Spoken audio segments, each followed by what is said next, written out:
Alright, so today we're going over the Shredder's replay editor, and hopefully this video today will help you learn the replay editor as quickly as possible. There are timestamps in this video, so you can skip to what section will help you the most. So first we're going to go over the basic controls of the replay editor. You can use the D-pad left and right to go forward and backward in the replay. You can use the left joystick will move the drone around, and the right joystick controls the rotation of the camera.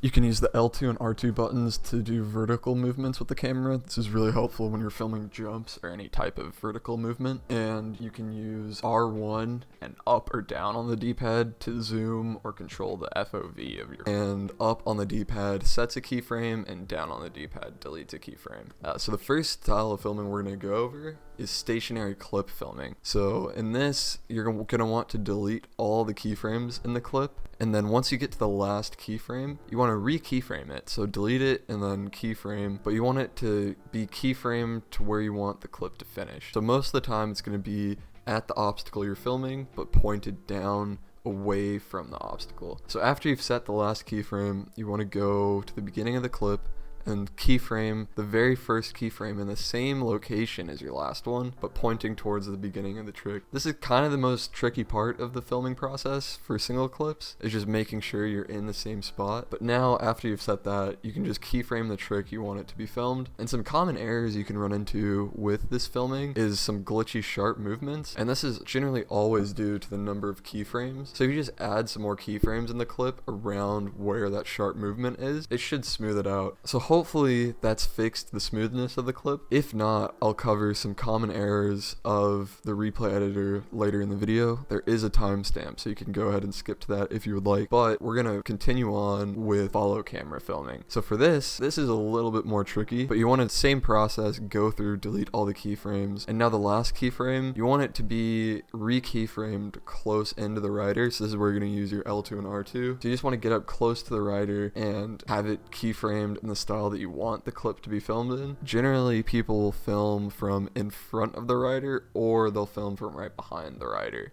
You want to generally keep the rider towards the center of the frame, just to make it easier to focus on the trick that you're doing. So now once you've set that final keyframe, if you go to the beginning of the clip, there's already kind of this follow camera style, but you want to go to the beginning and you want to start keyframing it in the way that you want it to be filmed, just keeping the rider in the center of the frame and you going through the clip like that. And then once you've finished doing all those keyframes, you want to work your way backwards through the clip and fix any blatant errors in the filming. And once you've worked your way through the clip backwards, your clip should be pretty smooth, but you can fix anything that isn't desirable by spending a little bit more time on the clip. And the errors for follow camera filming are kind of general errors for filming in Shredders. So I'm just going to group all the errors into this category. So we're going to go over all the common errors that you can get while filming in the Shredder's replay editor. And if I forgot any errors, make sure to let me know in the description. So the first error that I see a lot is map clipping or character clipping. So this is when the camera either goes under the map or the camera moves ahead past the rider. And generally, this isn't actually a problem with your keyframes if you've set your keyframes